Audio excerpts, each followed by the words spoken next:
JRA, what is JRA? Juvenile rheumatoid arthritis is a form of chronic arthritis in children, and it's very important that somebody sees a rheumatologist to make the diagnosis, because joint pain in children is extremely common, and most often joint pain is not arthritis. So there's a distinction between what we call arthralgia, which is pain, and arthritis, which is fluid in a joint from inflammation in the joint. And if there really is inflammation, the next step is to determine how long it's there for, because there are many, many types of arthritis in children that go away. So sometimes due to an infection or a reaction to something, there can be temporary arthritis.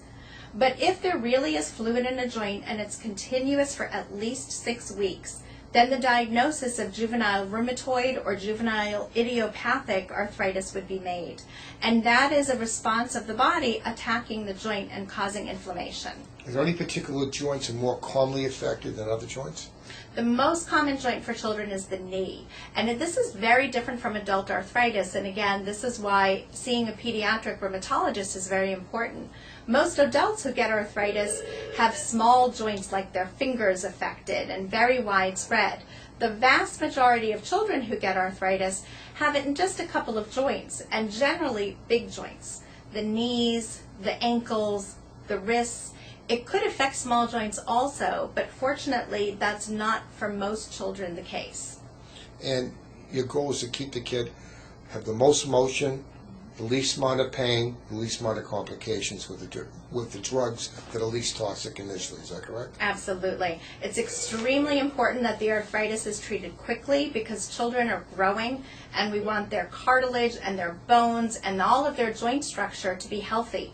And we want kids to be able to do what children should be able to do, to run and play and do all their activities. So one of the most important things for us treating children who have arthritis is to make sure that the child is doing normal childhood activities and that they're able to do that despite the arthritis.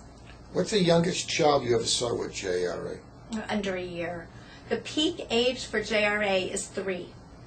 And so that means that an awful lot of children are very young when they're first diagnosed. So we see children who are just a few months old who have developed arthritis. Can it sometimes present as just pure fever? It can. There is one form of juvenile arthritis called systemic onset that starts with fever. Really relentless, high, spiking fevers. And it goes on, and it passes the time frame where you would think of an infection, because infection should go away after, days or weeks even.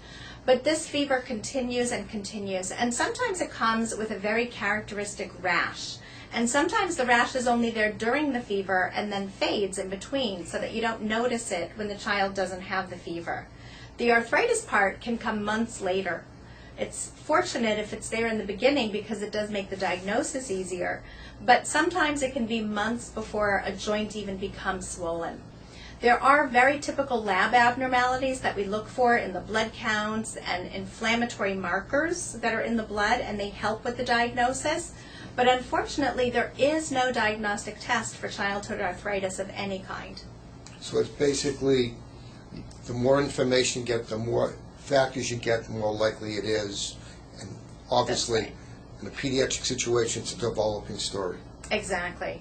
It's very important that we rule out other causes, things that we are able to test for. We test for very quickly to try to eliminate those possibilities. And in the end, either we see the rash with the arthritis together and that makes the diagnosis, or we just continue to follow that child and to treat those symptoms until we see the appearance of the arthritis.